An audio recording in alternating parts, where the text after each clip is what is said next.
Jimmy Akin's Mysterious World is brought to you by the Star Quest Production Network and is made possible by our many generous patrons. If you'd like to support the podcast, please visit sqpn.com/give.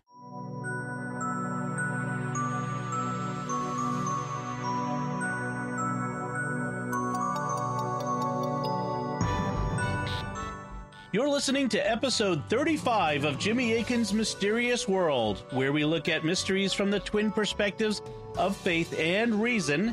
In this episode, we're talking about a treasure map in the Dead Sea Scrolls known as the Mysterious Copper Scroll. I'm Dom Bettinelli, and joining me today is Jimmy Akin. Hi, Jimmy. Howdy, Dom. Folks, you may remember that we did an episode a while back of Jimmy Akin's Mysterious World on the Dead Sea Scrolls, and we covered the mystery of the scrolls as a body, as a whole, and we give a lot of the history there. We'll review a little bit here, but yeah. By the way, that was episode 9 for people who want to go back and listen to that. Right, and I'll put a link in the show notes so that you can find it right there too. And so around, to kind of review a little bit, around 1945, the Dead Sea Scrolls were discovered in the southern Judean desert near the Dead Sea, hence the name.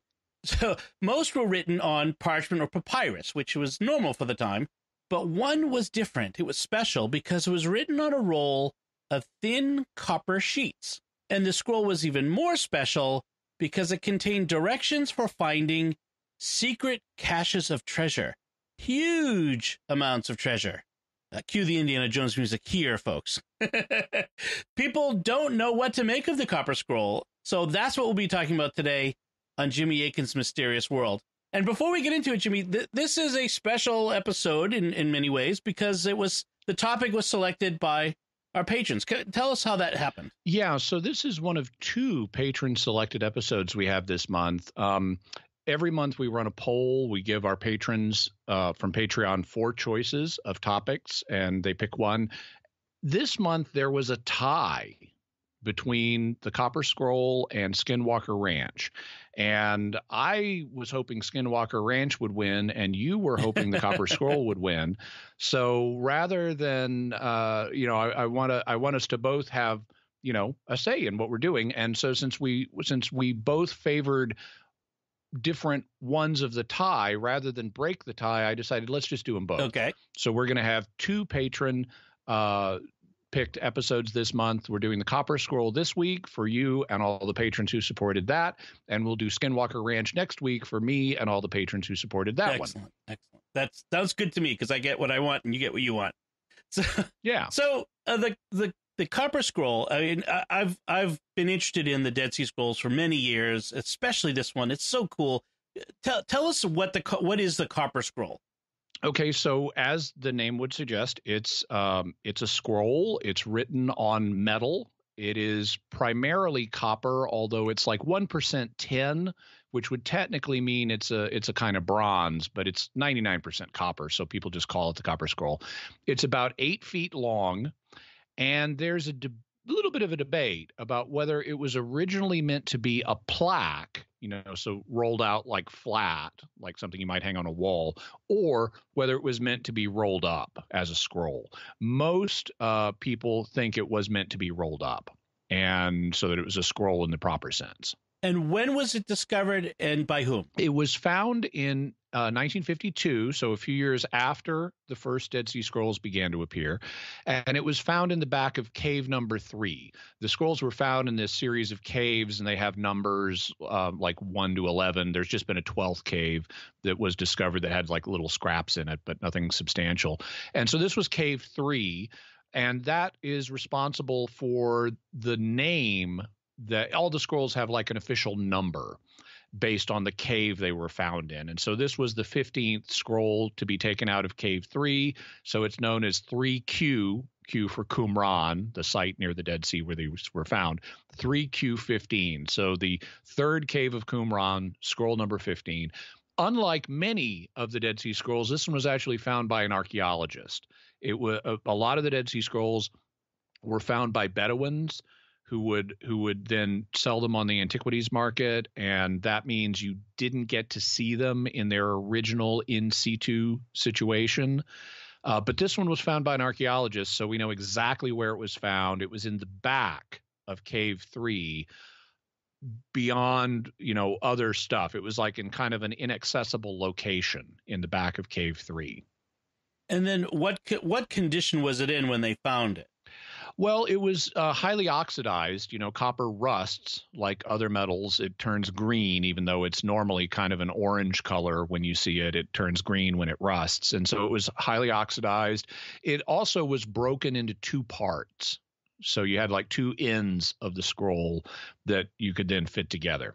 And then because it's, this fragile metal broken in two parts, how do they eventually get it open?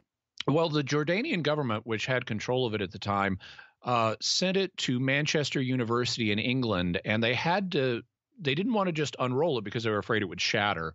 So they built a special machine, and a guy named H. Wright Baker cut it into strips in 1956. Now, today they wouldn't do this, but back in 56, that was the best solution they had. So they cut it down the middle so that they could make strips out of it and pull the strips apart. And so that's what they did. And it ended up being, today it's in the form of these 23 strips that you can lay side by side. And today they probably would have used an MRI or some other imaging machine to figure out the layers in the scroll. Yeah, they might have used solvents to try to loosen the rust so they could more easily unroll it or something. I'm not sure what they would do today, but archaeologists today are a little startled when they go, wow, we just cut that thing. Because you never know what you're going to lose by where the cut was made, that sort of thing. Yeah. Okay. And so when was the contents of it published? Well, earlier than a lot of the Dead Sea Scrolls. A lot of the Dead Sea Scrolls were kind of in a scholarly bottleneck for decades and didn't come out until the 1990s. So for 50 years. And there were all kinds of rumors about, is the Vatican hiding stuff and so forth? And the answer is no. It's just scholars are sometimes too slow about these things. This one, though, got published pretty quickly. So it was found in 52. It was cut open in 56, and it ended up being published, different versions of it, in 1960 and 62. So within a decade of when it was found. There were two scholars who were involved in that. One was a guy named John Allegro, who transcribed it once it was cut open.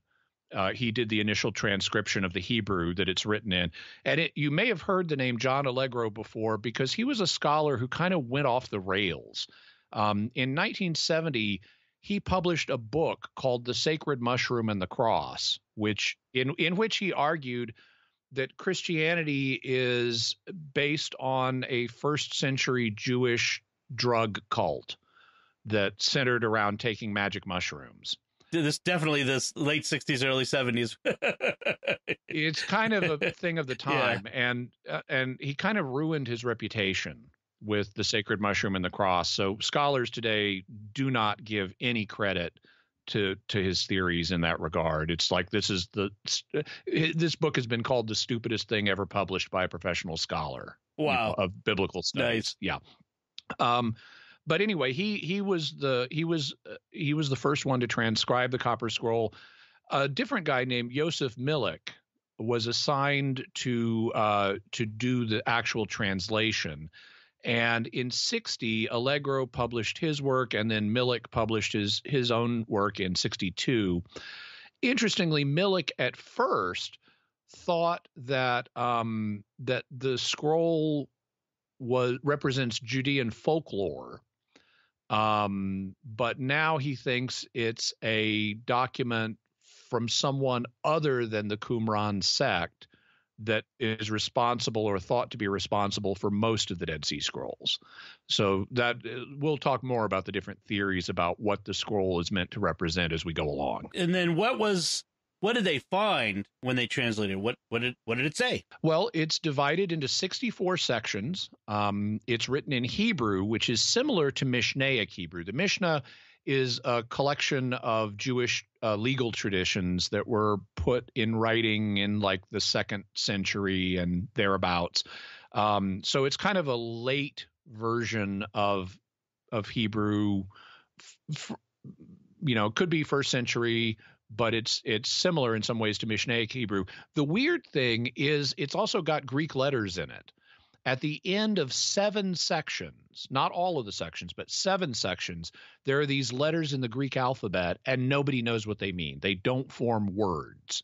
So it's not like here's a Greek word. It's just some Greek letters, presumably some kind of code.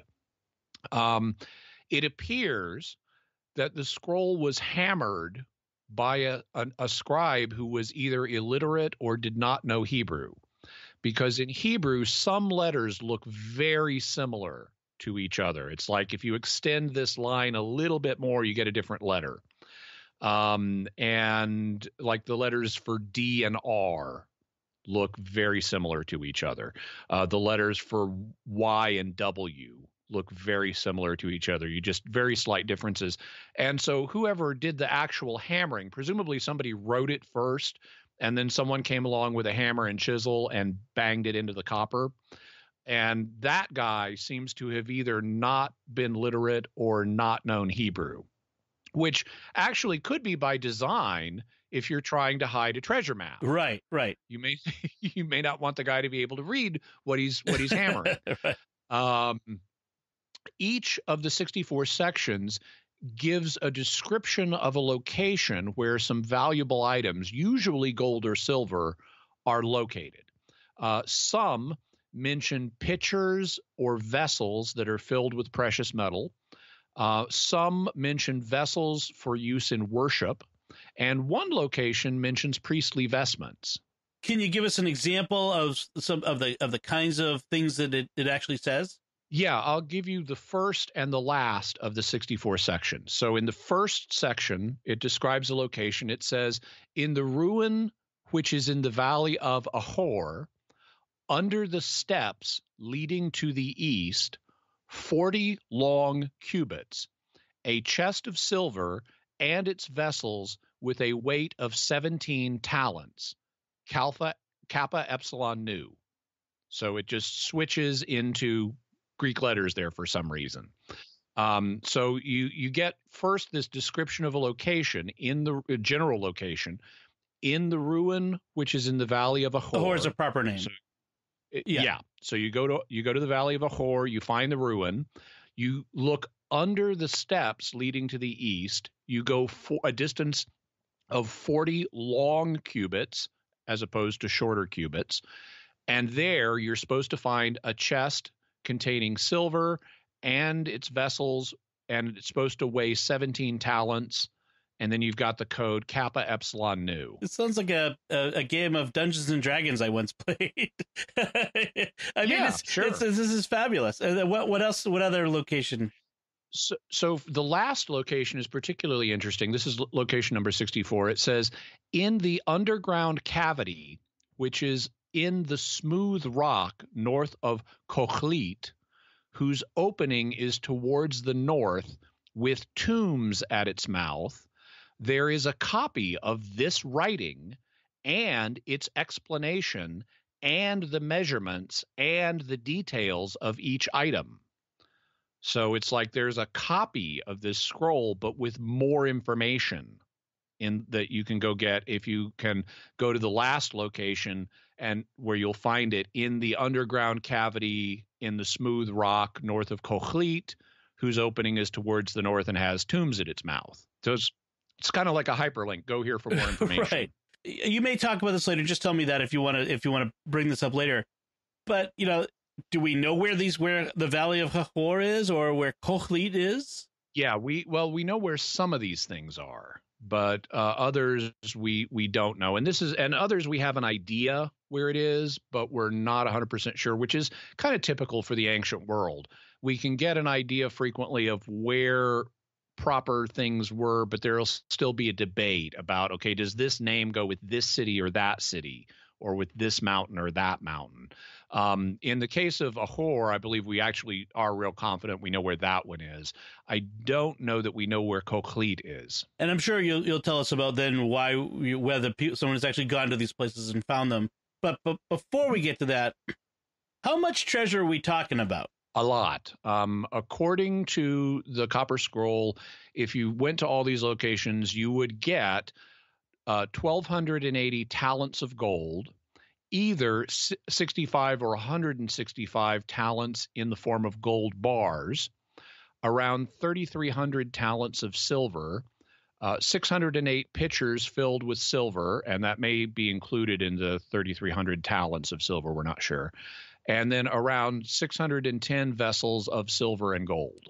Now, the word talent, I recognize that from the gospel and, the parable of the talents. What is a talent? It's a measure of weight, and we don't know exactly how much it was. It seems that it may have varied over the course of time what counted as a talent. And this was common in the ancient world. A lot of measurements would have different amounts depending on who you were talking to. Like you'll notice it mentioned in the first location, go 40 long cubits as opposed to shorter cubits. A cubit classically being defined as the distance between a man's elbow and the end of his hand. But some men have longer arms than others. So these are 40 long cubits. In terms of talents, scholars debate exactly what the weight was, but something around 75 pounds in the first century was a talent. And a talent also used as a measure of money, and that normally would be, I guess, silver, although it could have been bronze, but that I'd have to check. It was reckoned as being about 20 years' wages for a day laborer. So like one talent, that's 20 years of work if you're like a farmhand. So a couple talents is a lifetime's earning. Yeah, conservatively more than a lifetime, a couple of talents, yes. The treasure described here is way more than that. Conservatively, if you add it up, that would be 1,300 talents of gold and 3,300 talents of silver. If you use a 75 pound reckoning for the talent, that turns into basically 100,000 pounds of gold and 250,000 pounds of silver, or 50 tons of gold and 125 tons of silver. You then say, well, what would that be in today's money? You got to ask. Yeah. It depends on the exchange rate. Actually, it's interesting. In Egypt, silver was more expensive than gold because they didn't have as much of it. But here in Israel, in this time frame, gold was more expensive than silver. If you look today at today's rates for these things, gold is much more expensive than silver. 1 troy ounce of gold, and there are 14.6 troy ounces to the pound, but 1 troy, so not the normal 16 ounces, but 14.6. 1 troy ounce of gold is $1,330. And 1 troy ounce of silver is a massive $16. So about almost 100 to 1 disparity in the gold to silver cost today. But if you take the numbers, the 50 tons of gold, the 125 tons of silver, and say what could you get for that much raw bullion today, it would be about $2 billion. Wow. $2 billion. And, not counting the priceless historical value of it, of course. Right. Like set of irreplaceable first century priestly vestments. Right. Yeah. Wow. And presumably, I think the $2 billion would have had even more raw purchasing power back in the first century when there was less money in circulation. And when silver, as you said, was much more valuable than it is now. Wow. Okay. Yeah. So then the obvious question is, has anyone ever found this treasure or any of it? No, but that's not for lack of trying. There have been all kinds of people trying to find these locations. There are all kinds of different attempts to decode where these locations were. People have, with and without permission from the Israeli Antiquities Authorities, been looking at these locations trying to find the treasure, and thus far nobody's found any of it. Not that they've reported publicly anyway. With that much treasure on the line, people are going to be doing off the books digging, I would think. Yes. Yeah. So the scroll itself, when was the scroll created? Well, unfortunately, since it's a copper scroll, we can't carbon date it. Right. It's not, if it was papyrus, which is made from the papyrus reed plant, or if it was parchment, which is made from animal skins, it would be organic, and we could look at the amount of carbon-14 in it and get an estimate of its date. We can't do that with metal. And so the technology doesn't exist to do that kind of dating with it right now. What we do know is it was deposited with the other Dead Sea Scrolls, and they seem to have been hidden around AD 68 during the middle of the Great Jewish Rebellion of the first century against Rome. So that would suggest that the Copper Scroll was written sometime before AD 68. Frank Moore Cross is a scholar who has dated it to between roughly AD 25 and AD 75 on paleographic grounds. What that means is you look at the way the letters are written and how the text is formatted, and you say, well, okay, when was this kind of lettering and when was this kind of formatting used compared to other documents? And you can get an approximate date. Like, for example, if you see something written in cursive penmanship today, you know it was almost certainly either written in the past or written by an older person, because they no longer teach cursive penmanship in schools. Or if something is written in MLA, like if a document is written in MLA style, it was written after that was implemented sometime in the mid, I think, 50s or 60s. Right. Yeah. Okay. MLA, Modern Language Association. Right. Okay. Yeah. So Frank Moore Cross thinks it was, AD 50 plus or minus 25 years based on the way it's written. Some theories, though, hold it was significantly earlier or even later. So what are the main theories about the Copper Scroll? There's two basic ones, and they center around, is the treasure real or not? Okay. And so they kind of fall out in those two ways. And so what are the theories about the treasure being real? Well, if the treasure is real, it had to come from somewhere. And so the question is where? And there are a number of proposals, putting them in chronological order. One is that the treasure came from Amarna. Amarna, as you may recall from our recent podcast on Akhenaten, Egypt's heretic pharaoh, Amarna was his capital in the desert in Egypt.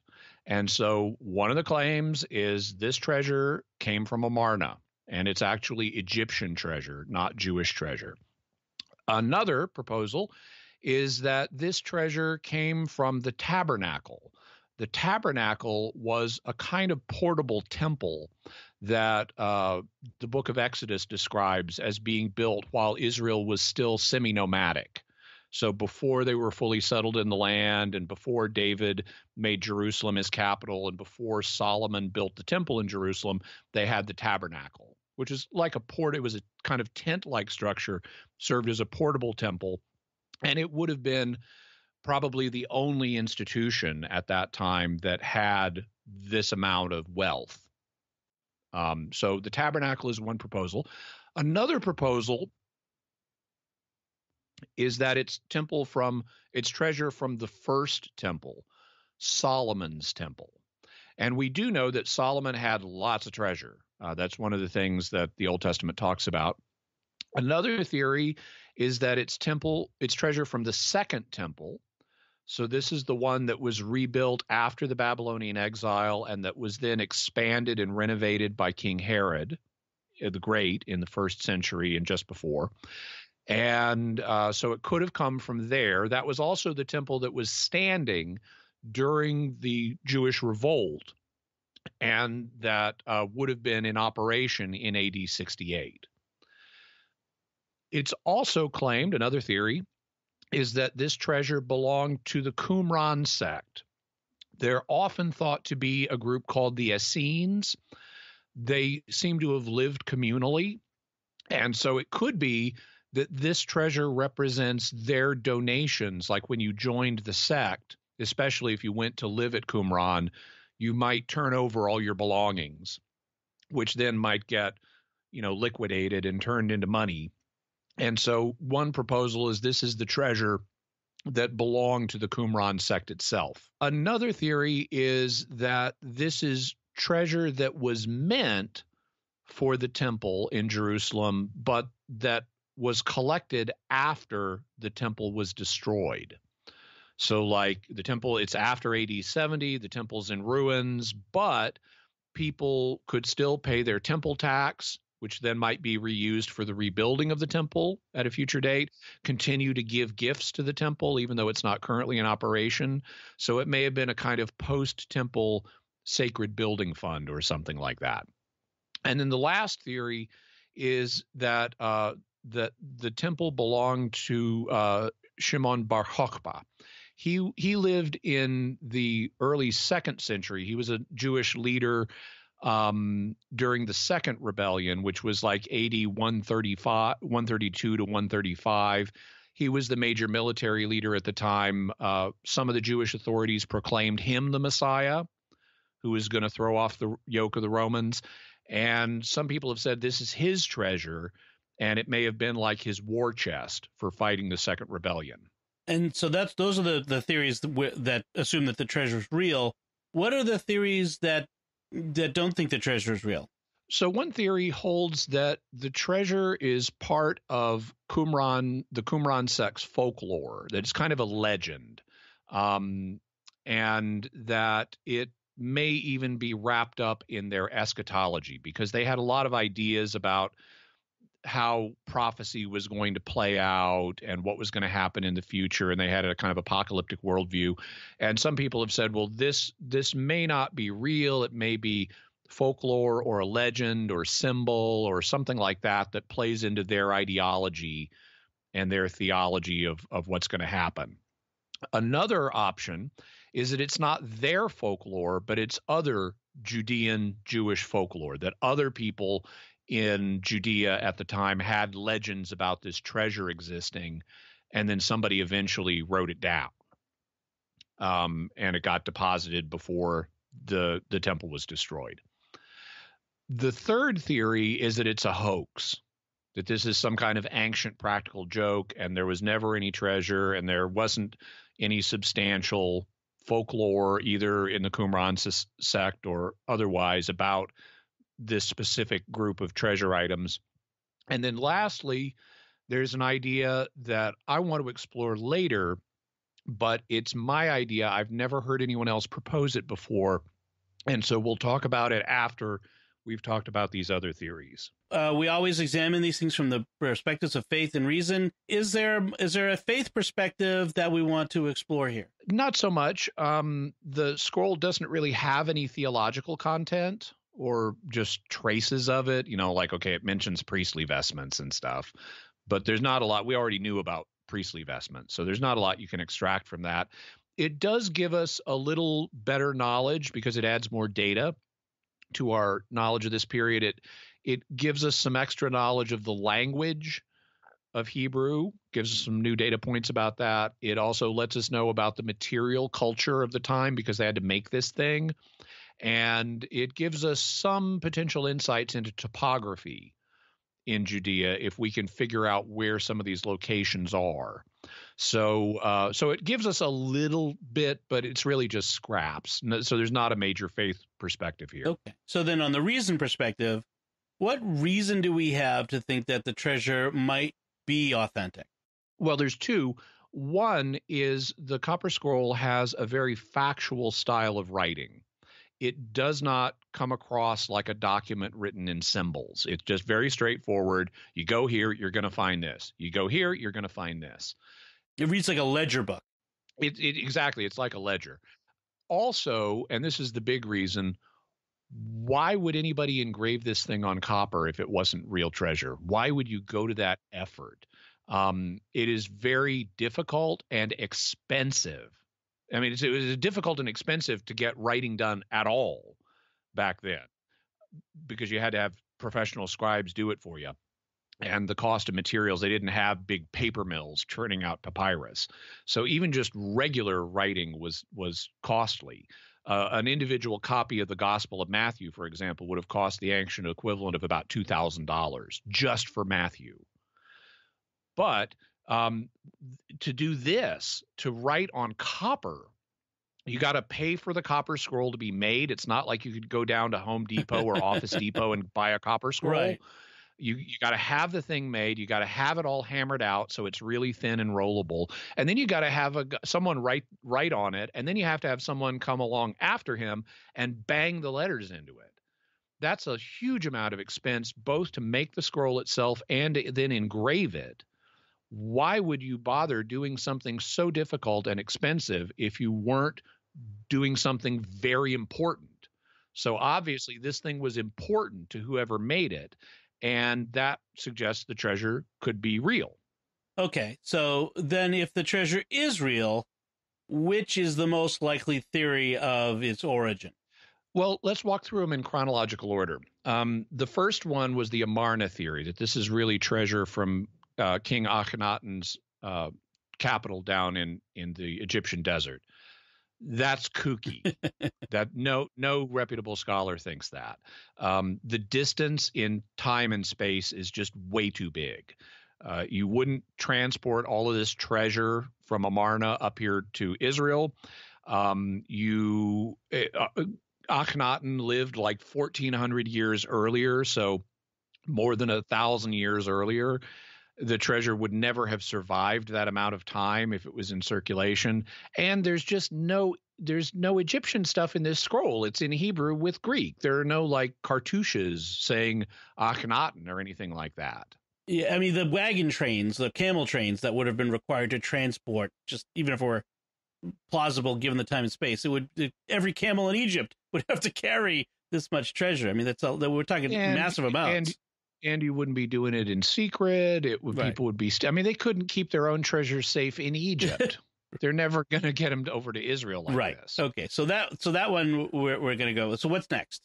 The tabernacle theory. The problem with the tabernacle theory is the tabernacle was replaced by Solomon's temple 1,000 years before this scroll. There are no mentions of the tabernacle in this thing. It's again, there's too much distance in this case in time for the tabernacle theory to be plausible. Why would presumably the tabernacle had accumulated a bunch of treasure, and then as soon as Solomon's temple was built, it was all deposited there. So why would you maintain for 1,000 years a separate cache of treasure that for some reason you didn't put in the temple once you had the temple? Right. Okay, and so then that then leads to the temple. Maybe it's this first temple's treasure. And it could be, but the first temple was destroyed by the Babylonians several hundred years before Christ, and they took a lot of its treasure. And the Old Testament talks about this. It mentions some of the things they took back to Babylon. You could say, well, maybe they didn't get it all. Maybe before the final invasion of Jerusalem, the priests hid away this treasure. Okay, maybe they did. The problem is this scroll seems to have been deposited in the 1st century, not 500 or 600 years earlier. It also has Greek letters, and Alexander the Great didn't popularize Greek until a couple hundred years after the temple was destroyed. Also, it's written in Hebrew that sounds much later. It's like Mishnaic Hebrew. It's not like way before that. So if this was a first temple set of treasure caches, you'd have to explain why the scroll seems to be such a creature of the 1st century and why this treasure was left buried all this time and not dug up and redeposited in the second temple. There's that. There is one, what someone might say is, well, maybe this is a copy of an earlier scroll. That's been updated or something. Yeah. But the obvious problem of, well, why didn't they just put the treasure back? That is actually a problem. So that leads us to the second temple theory, and this is one of the most common ones that scholars think is, if the temple's real, this is one of the most plausible ones. On the pro side, that this was second temple treasure, it fits the right time frame. The second temple was right there in the 1st century, and that ties into the time period the scroll was written. Also, on the pro side, we know that the first temple had loads of treasure. The second temple. I'm sorry, the second temple. The second temple had loads of treasure. It's mentioned in the Gospels, in the parable of not the parable, but the account of the widow's mite, where people are coming by throwing in their donations. Josephus, the Jewish historian from later in the 1st century, who was an eyewitness of this war, He talks about, and he was actually a priest at the temple. He was from a priestly family. He talks about all the treasure they had in the temple and so forth. So we know it did have a lot of treasure. It was one of the few things in this time in Judea that could have had this much money. So that's in its favor. On the other hand, there are some reasons to be skeptical that the treasure came from the Second Temple. One is the Second Temple did not get along at all with the Qumran sect.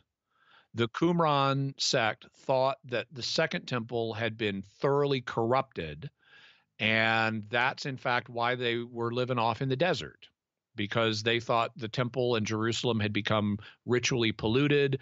The Jerusalem priests were all corrupt. They did not get along together.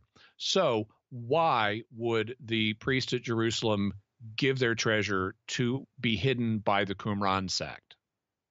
Doesn't make a lot of sense. Now, some people have said, well, maybe, though, it wasn't the Qumran sect. Maybe Qumran was captured by the Zealots who were in control of Jerusalem during the war, and maybe it was the Zealots who brought the treasure from the temple and buried it. It wasn't the Qumraners. So that's a possibility, but there's another con. Josephus, in his History of the Jewish War, says that the treasure was still in the temple when it was destroyed. What he says is that when the Roman general Titus breached the walls of Jerusalem and the soldiers come pouring in, that one of them threw a torch into the temple, even though he says, and this is widely disbelieved by historians, he says Titus had said, don't harm the temple. Historians doubt that very much. They think the temple was deliberately destroyed and Josephus is just being nice about it. But anyway, Josephus says that a soldier threw a torch into the temple and it caught fire and it burned and all of the treasure melted. And that's why they had to pull the temple apart stone by stone, in order to get all of the melted gold and silver out. Right. Yeah. Also, we know that they got some stuff out of the temple because if you go to Rome and you look at Titus's arch, which commemorates this event, it's a big arch that they built to celebrate the victory over Jerusalem. It has images carved in it of Roman soldiers like carrying off the sacred menorah from the temple, this huge, 7-branched lampstand that they had. And so we know that the Romans got treasure out of the temple, so there had to be some treasure there. Also, the chronology of the Jewish war doesn't really fit well with this, because if this scroll was deposited around AD 68 with the other Dead Sea Scrolls, why would they have already moved the treasure out of the temple? Because this was before the final siege, and actually the war was going pretty good for the Jews early on. They initially won some major victories, and then when Nero committed suicide and you had this civil war start with the year of 4 emperors, the Romans were totally distracted and not able to prosecute the war. They kind of pulled back and encamped waiting for new orders from Rome. And so actually the Jews were having a lot of success at this point. Why would you ditch all this treasure when you thought you were going to win? So that's bad for that theory. What about the Qumran treasure theory? Well, on the pro side, it would explain why the copper scroll was deposited with the other scrolls that belong to this sect. So that makes sense. It's also possible that they could, because remember, they thought that the current temple was polluted, and they therefore thought it was going to be destroyed. And they might have had this fund collected for rebuilding a new temple. Although it's a little unclear in some of their writings, it seems to suggest that they thought God was going to make the new temple. And it's not clear if they meant by that God was just going to do a miracle and there would be a new temple, or if they would have to build it on God's behalf. So that's a little unclear, but it's possible. And it has been proposed that this was their building fund for once that current wicked temple is destroyed, we're going to use all this money to rebuild a new one. On the con side, we don't know that they had this much wealth. They were a significant Jewish sect, but we don't have proof that they had $2 billion or more available to them. It's possible they did based on donations people made as they joined the sect, but it's kind of iffy. And then the next theory then is the post-temple treasure theory. Right. So this would be a collection of temple taxes and other gifts from after the temple was destroyed. The problem with that, there are two. One is that while temple taxes did continue to be collected after the war, we know that, they were given to a different temple. As a humiliation to the Jewish nation, the Romans required that thenceforth the taxes that they would have paid to the Jewish temple in Jerusalem will henceforth be paid to the temple of Jupiter best and greatest in Rome, to the chief Roman god. And so this was, needless to say, not a popular thing with Jews, but they were compelled to do it. And it's interesting, in fact, some Jews would try to get out of paying this tax, even by claiming they weren't Jews. And we have a record from one historian who talks about being present at a court proceeding where they stripped a guy naked to show that he was in fact circumcised, so he was a Jew and had to pay this tax. Wow. Yeah. So we know that taxes were collected, but they were diverted to a different temple. Could some have still been set aside for a rebuilt Jerusalem temple? Sure. But the copper scroll was deposited in an inaccessible location in the back of the cave. And so other things, other scrolls and, jars containing the scrolls are in front of that location. And those things were set there during the war. So if this is a post-war fund, how did the scroll get behind the stuff that was deposited there during the war? So that's a problem for that theory. The final theory, the Bar Kokhba theory, that it was his war fund or something. Well, if it was, why wouldn't he have spent it on the war rather than bury it? I suppose you could say maybe he was caught off guard and didn't have time to spend it because the war was going so badly. But then why would he have time if he was caught off guard?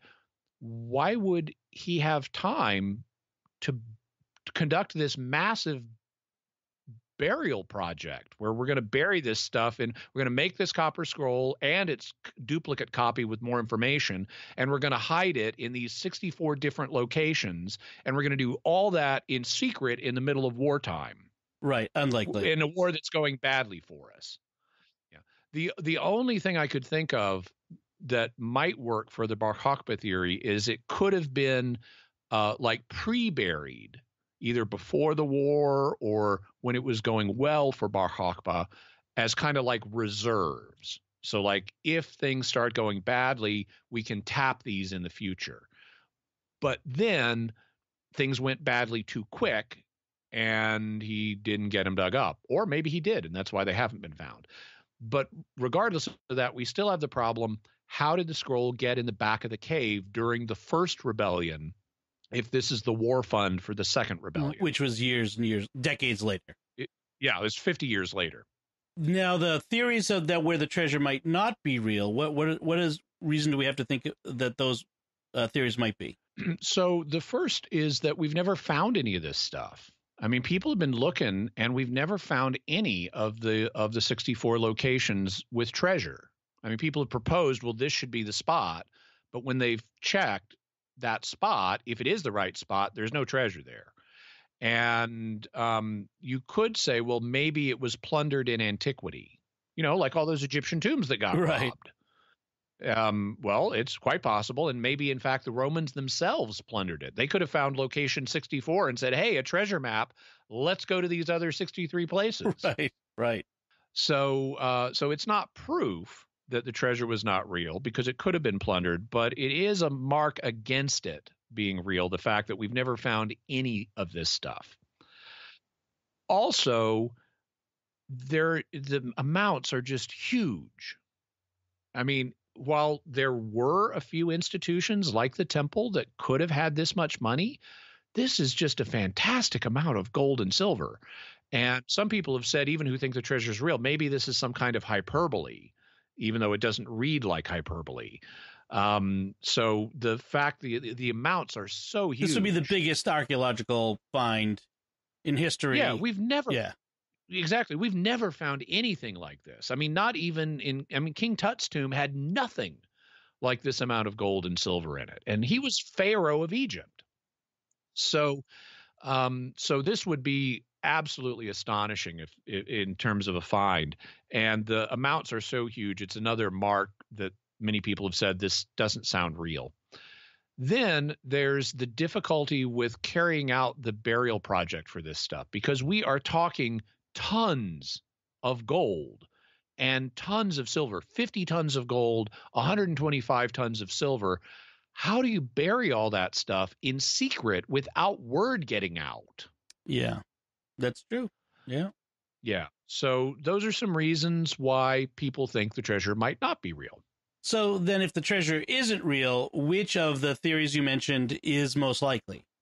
Well, let's start with the Qumran folklore theory, that this was just some kind of, legend, of treasure legend they had in the Qumran community that may have been tied into their beliefs about prophecy. The problem is we have all of these other scrolls, hundreds of them, and they don't mention such a legend. And when you read the Copper Scroll itself, it doesn't mention any of their theology. So it doesn't seem like it's of a piece with that stuff. It doesn't seem to tie in to their prophecy. It also has a very factual writing style. As you said, it's like a ledger.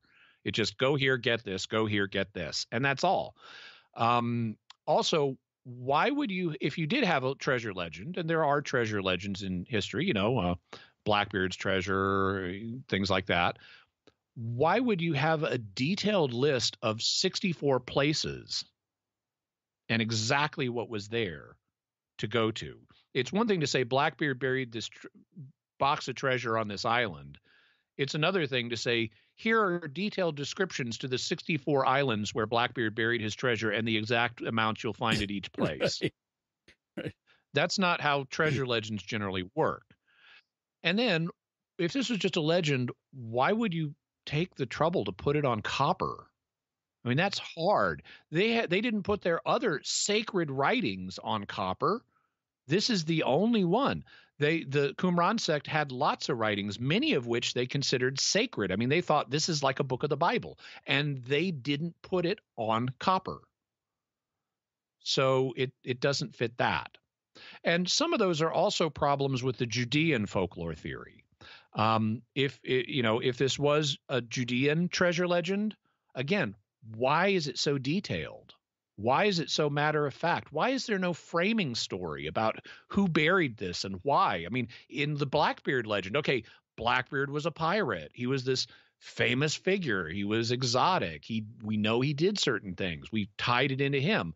None of that, nothing like that. It doesn't say so-and-so, Blackbeard the priest went and buried the treasure to save it from the Romans or anything like that. There are no characters. There's no story.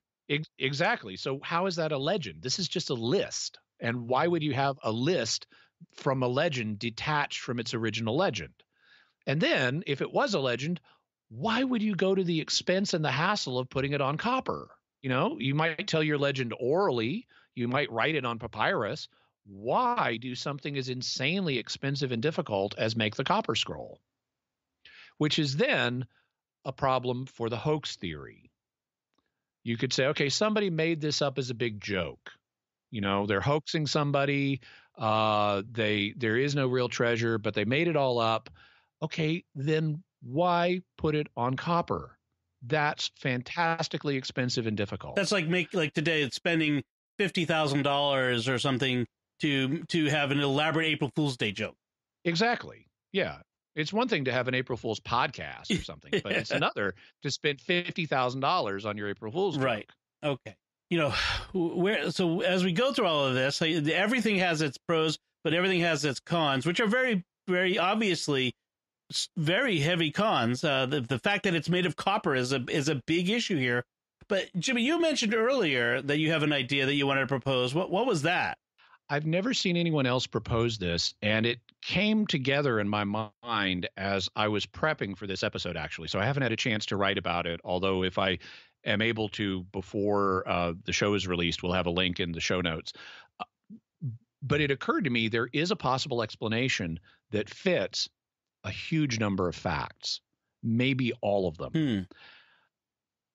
It's not a hoax, it's a scam.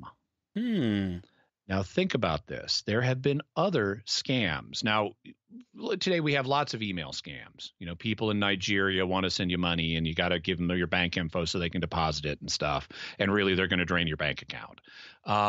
There's a famous scam called Sir Francis Drake's estate that was started back in the 1800s, as I recall. Basically, an American was claiming that Sir Francis Drake, the British explorer and official government-endorsed pirate, had died intestate, and his estate had never been distributed. And so if you were one of his descendants, you could potentially get a stake in the eventual distribution of his estate. So we need to petition the British government to get them to release the money. And so you need to donate so we can get them to do that. That was the Francis Drake's estate scam. In fact, his estate was distributed. His wife inherited it. Okay.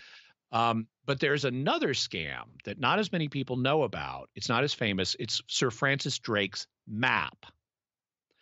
And the idea is Francis Drake had a map to where his treasure was buried.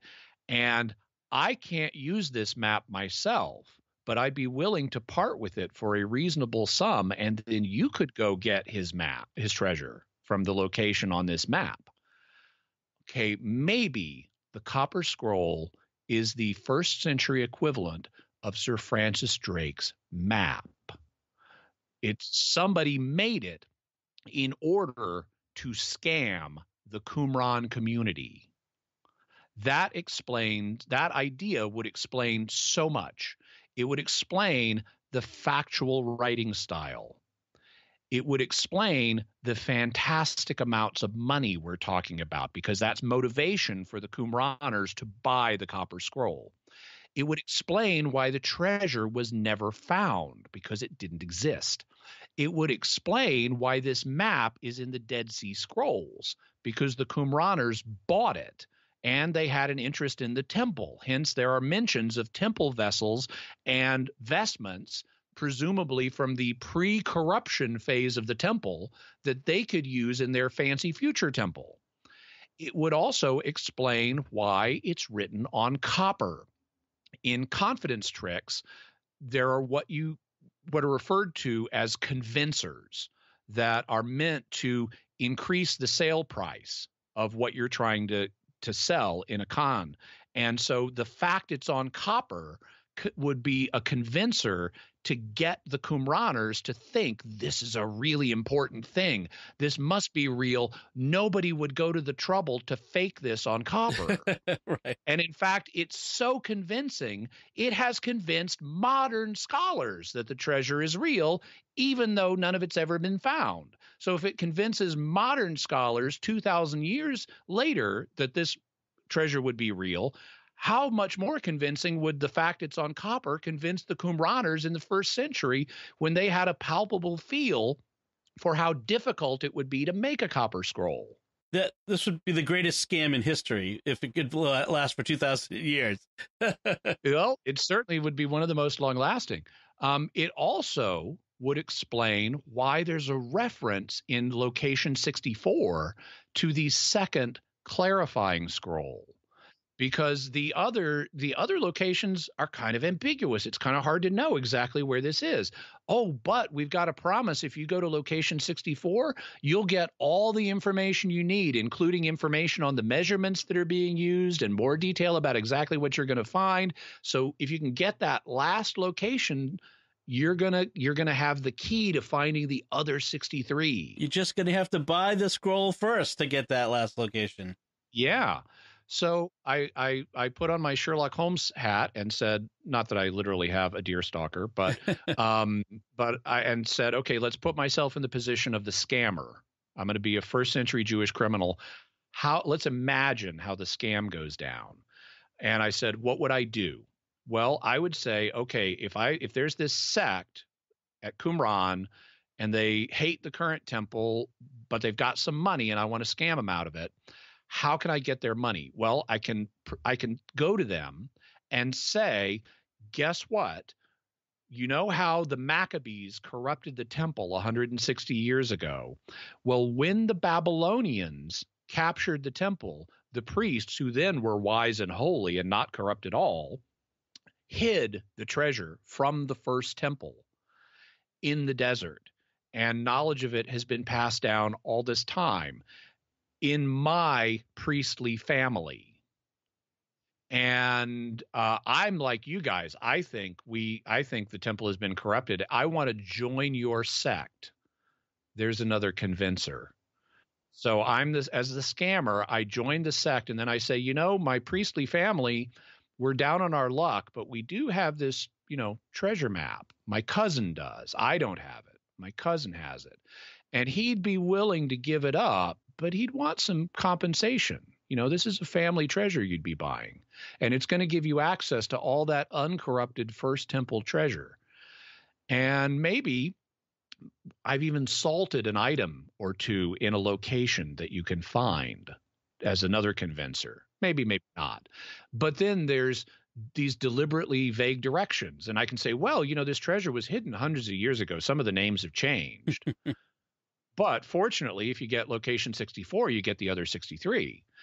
And so then I sell them the map, and then I violate one of their ridiculous rules, like don't poop on the Sabbath, which literally was one of their rules at Qumran. And I get myself expelled. And so they've got the map, I've got the money, I've been expelled, I'm not with them anymore, and my scam has worked. And that would be something like my plan if I was a first century scammer trying to get them and their money separated. And so the question is then, maybe, do they ever discover the scam? Well, if they don't, I'm home free. They've got what they want, and they're banging their heads on these locations, not finding anything. But they can't really come after me. I don't know where the things are. I've given you all the information I had. And maybe even they do discover it, but the scroll is still there at Qumran at the time the rest of the scrolls are hidden away during the first rebellion. Might as well keep it. It's a very expensive thing. We paid a lot of money for this. Just a reminder. You're not going to throw it away. The writing material alone is important. The future generations, as a reminder, don't be as gullible as we were, or something like that. Although, of course, that gets lost. Yeah. So that is fascinating. So, Jimmy, what is your bottom line here with the Copper Scroll then? Well, if I don't know if the treasure is real. If the treasure is real, then it's most likely either the Qumran community's own fund or it's money from the Second Temple. If the treasure is not real, and I'm inclined these days to my scam theory, and I'm trying to not just be inclined to it just because it's mine, but it really does seem to fit lots of the data. If the treasure is not real, I think the Copper Scroll is a scam, not just a hoax, a scam. Wow. that is interesting. So if folks want to find out more about the Copper Scroll, what resources can we offer them? We have a link to Wikipedia's entry on the Copper Scroll, so you can read about it there. Also, in episode 9, we had, and we'll have a link to that, we had a couple of resources I mentioned that are really good audio resources about the Dead Sea Scrolls, and they both have discussions of the Copper Scroll in them. One of them is the Great Courses series on the Copper Scroll by the Old Testament scholar Gary Rensburg. It's an excellent series. He mentions the don't poop on the Sabbath rule. Also, we have an audio series of lectures from the Modern Scholar, which is by Rabbi Lawrence Schiffman. And it's also really good. I recommend both of those courses on the Dead Sea Scrolls. And then we'll have a link to Wikipedia's entry on confidence tricks. By the way, folks, I wanted to mention the image that we use on the show art for today's episode was provided by our friend Tom McDonald, a great Catholic blogger, journalist. And he runs a website called the weirdcatholic.com. And for folks who like to listen to this program, that is definitely something you ought to check out. It is it is very much up your alley. So thank you, Tom, and everyone go check out weirdcatholic.com. Yeah, thank you, Tom, and it definitely lives up to its name. It is weird and Catholic. Yes, because we Catholics we are often weird. So Jimmy, that's the story of the Copper Scroll. Let's talk about some feedback. What mysterious feedback do we have this week? Well, this week we're taking feedback from our near-death experiences episode, and we had a number of people write in who have had what they think are near-death experiences, or someone they know has had them. So let me read some of that to you, and then you can respond.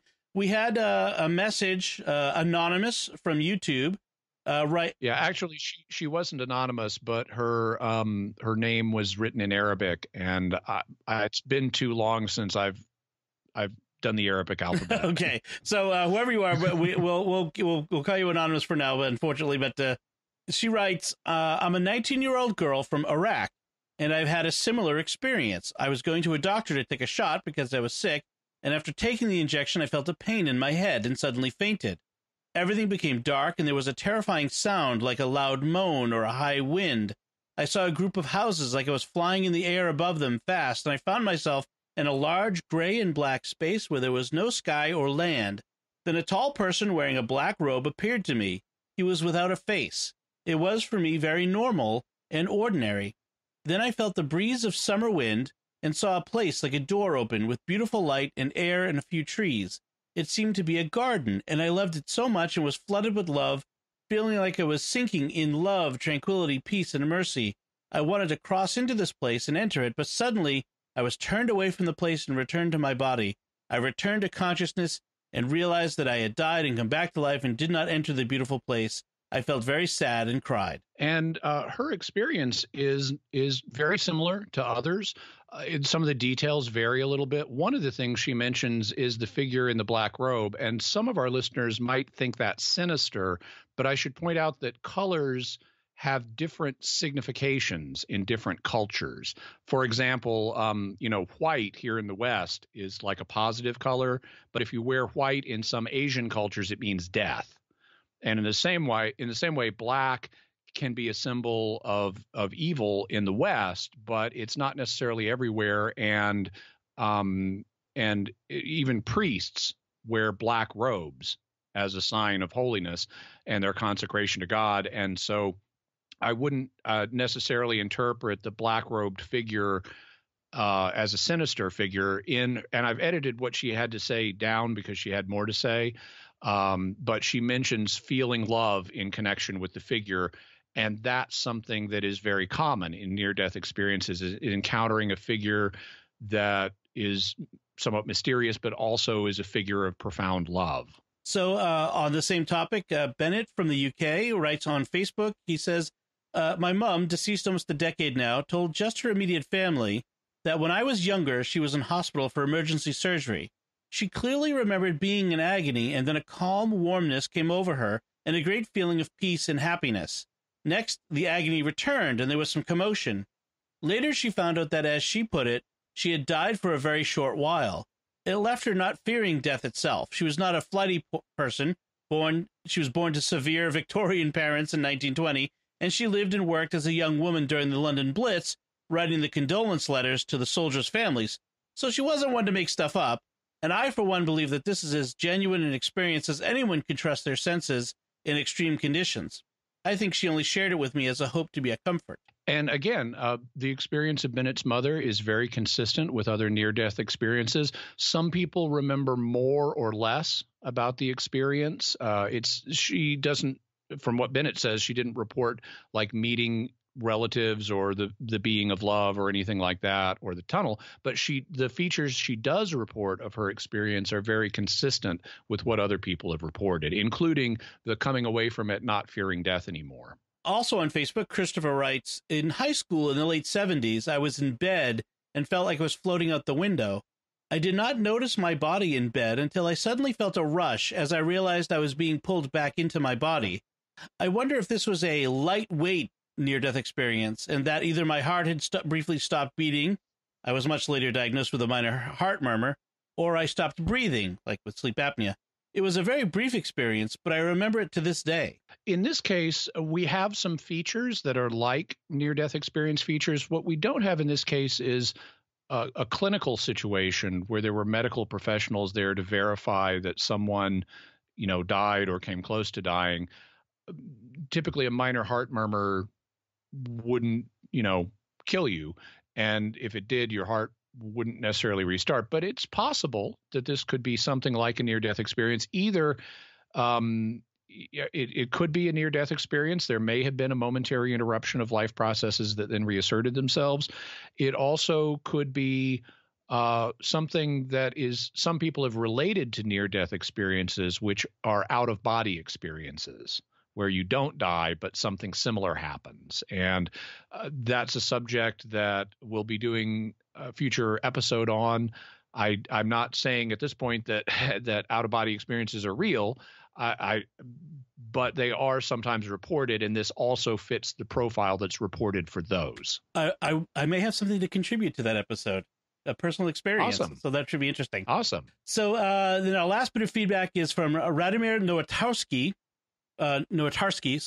from YouTube, who writes, is there some logical explanation for how the soul can remember and think without the brain, or even see and hear without eyes and ears? Well, this is a subject that theologians have actually devoted significant attention to, particularly in the Middle Ages. The common view is that because we're configured, our souls are configured to work with our bodies. Once our bodies stop working, the soul will not have new experiences unless God provides them. And so the common understanding is that the knowledge that departed souls have of what's going on is given to them by God. It's directly infused knowledge. And then that information would somehow be retained and re-encoded into the brain once the person's life processes are restarted and their brain starts working again. This is, although a very mysterious area, it could be that the common speculation about this isn't the whole picture. And maybe in addition to infused knowledge, the soul has some kind of senses that are able to operate once it's independent of the body. That's also a matter of speculation, but there's no proof in this area. I would, as usual, just exhort people to keep an open mind to different possibilities and not be definitive one way or another. Good. That's all of our feedback for this week. We now want to have some mysterious headlines, Jimmy. What do we have? So since we're talking about scams in this episode, let's talk about modern scams. You know, those psychics who tell you they're going to talk to your dead relatives on TV and stuff like that. Well, there is a sting operation, actually a series of sting operations that some skeptics have done where on these psychics, where what they do is they create fake Facebook and social media profiles for themselves and salt them with imaginary life histories. And then they get celebrity psychics to give them readings, knowing they've researched these fake identities. And they use that to expose the techniques that fake psychics are using to do these readings on people. So there's a link to that. It's from the New York Times. Also, from the world of science, have a story about the first semi-identical twins who have been identified in pregnancy. Now, you may be wondering, what's a semi-identical twin? Well, okay, fraternal twins, the non-identical twins, happen when a mother releases two ova at once, and then they both get fertilized.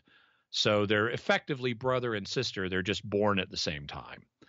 Identical twins happen when a mother releases one ovum and it gets fertilized, but then it splits in two.